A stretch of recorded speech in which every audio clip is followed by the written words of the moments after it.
Child's pose can be done all by itself as a standalone pose, but you can also incorporate it into your hatha and vinyasa practice. In this tutorial, we'll cover several different variations for both leg placement, arm placement, and if you have some issues like bad knees or tight ankles, we'll cover those as well.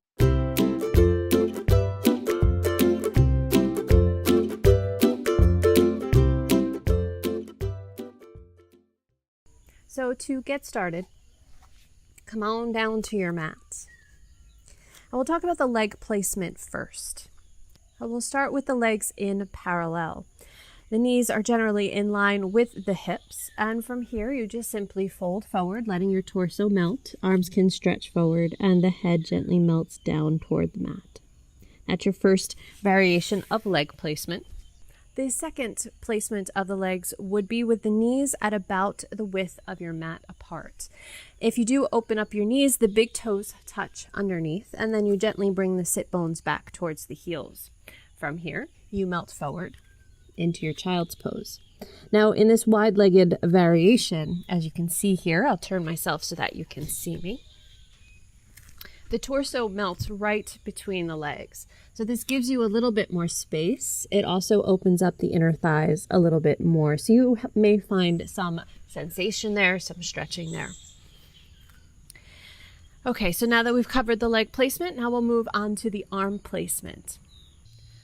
So in either variation of child's pose with the legs, either parallel or wide knees, there are various different arm placements that you can take to be comfortable in your child's pose. One of which is what I've already showed, the arms extending out in front of you. Now, if this is uncomfortable for any reason, you can always bring the hands underneath the forehead, either stacking them flat or making fists for a little bit more height. A third variation is to bring the arms back by your feet and allow the shoulders to slump forward as you melt into your child's pose. So we have to be mindful also of the head placement when you move into your child's pose. The head should always be supported as to be mindful of the back of the neck and overstretching it. Sometimes this can cause headaches if you are overstretching without any support. So you can use the block as you melt forward at any level.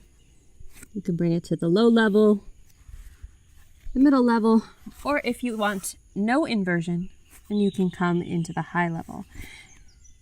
Here you're not overexerting the back muscles, you're still in a relaxed position. If you don't have a block handy or you don't want to use a block, you can use your hands, as I've already covered, stacking or making fists. And another variation is if you have a towel or a blanket or a pillow, you can place it underneath the forehead. Now, if you decide to use something soft like this, just be mindful that you're not covering up your nose. We don't want to smush it, and we want to be able to breathe through the nose. I know that seems obvious, but sometimes these things need to be said. Okay, moving on now. If when you're sitting in this position, it's really uncomfortable on the ankles because they have tightness or maybe the tops of your feet aren't quite that open, there are alternatives for you to make child's pose work. One of which is to just simply tuck the toes underneath. This will provide you with an extra stretch to the backs of the toes, the arch of the feet, and the Achilles tendon. But you can still take the same modifications for your head, bringing a block underneath, and you can take your child's pose like this. If it gets too intense on the bottoms of the feet, then there's another alternative. Take a towel or a large shirt or a sweatshirt or a small round bolster pillow and slide it underneath your ankles for support. Now, each one of us would need a little different height given the openness of the ankles or not. And this will lift the ankle up without you having to put effort into it so that you don't have so much pain there. Ooh, ooh, ooh, ooh, ooh. Ooh, ooh, ooh. Big red ant. Big red ant. Bye-bye, big red ant. Okay, I didn't want to get bit by that thing. Yikes. Okay, so as I was saying, each one of us has a different amount of mobility and flexibility in the ankles. So take whichever height, use as much as you need underneath your ankles to make this a little bit more comfortable. And it is okay to have a little stretch on the tops of the ankles. Nothing painful, but a nice opening is always okay. Okay, so you have those two options for your ankles. Now let's talk about the knees. Not everybody's knees are happy in child's pose, especially because of the amount of compression when you are sitting on your knees. So taking the towel, the same thing, or small washcloth or whatever you might have, you can roll it up and slide it right into the crease of your knees. Then from there, gently sit back, and this decreases the amount of compression on the knees. Then you can take your child's pose in the upper body and the arms as you normally would. If for whatever reason this isn't quite enough, the next option would be happy puppy. Happy puppy, the hips are right over the knees, and instead of compressing, we keep them at about a 90-degree angle. You start to walk the chest forward, and here you have your resting position. Now you can tuck the toes here as well, just to anchor you in a little bit. And if you like happy puppy and this is your option, there is another tutorial on happy puppy, and I encourage you to go and look at that one as well.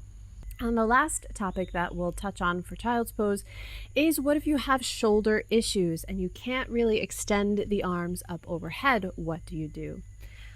Especially if it's in one shoulder and not the other. It is okay to fold forward. And let's say my left shoulder isn't so healthy. I can bend that and bring my hand under the forehead and let the other arm extend out. Now you can take any of the other arm placements as well. And you can even bring a block and a blanket or a pillow and a tissue.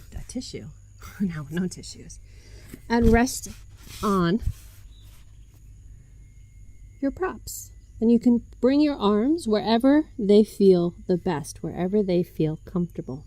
And you can find your child's pose that way. So one last yummy variation, and I don't have my bolster with me, I don't have any pillows with me, but know that you can use those underneath yourself.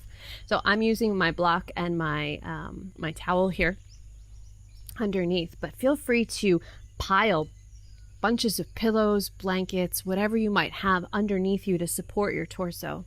I'm going to bring mine a little bit higher. This isn't the softest, but it'll get my point across. And just allow yourself to melt and relax on your bolster. And if your bolster or pillows are longer than your head, it's okay. You can turn it to one side. Just know that eventually you want to turn it to the other side as well, so the neck doesn't get overstretched on one side or the other. So there you have it, all your variations of child's pose. Thank you for practicing with me. If you liked the class, please hit the like button and subscribe to my YouTube channel. And be sure to click the bell for email notifications when new videos are released. Let me know how you felt after doing this practice in the comments below. I'd love to hear your feedback. Also, if you have a request for a specific focus or tutorial, please ask in the comments below. Please share this video if you know someone who might enjoy it. Be well and remember to breathe. See you next time.